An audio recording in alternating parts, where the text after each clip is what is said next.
సోరియాసిస్కి అతి ముఖ్యమైన కారణం ఏంటంటే మనకు మన immune system actually immune system ఎప్పుడైనా సరే మనకు లో అయిపోయిందంటే లేకపోతే if it is working opposite to your body against to your body so that means it will converted in to the autoimmune disease. So that psoriasis is one of the autoimmune disease. Okay.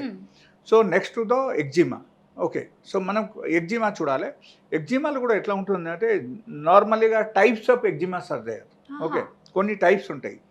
దానిలో అతి ముఖ్యమైన విషయం ఏంటంటే దురద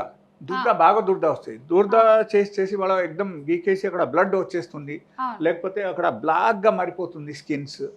మొత్తం okay so that is also a problem కొంతమందికి మంట ఉంటుంది అక్కడ మంట వస్తుంది కొంతమంది కొన్ని ఫ్లూయిడ్స్ వాటర్ లాంటి ఫ్లూయిడ్స్ కూడా వస్తుంది అండ్ కొంతమందికి బ్లడ్ కూడా వచ్చేస్తాయి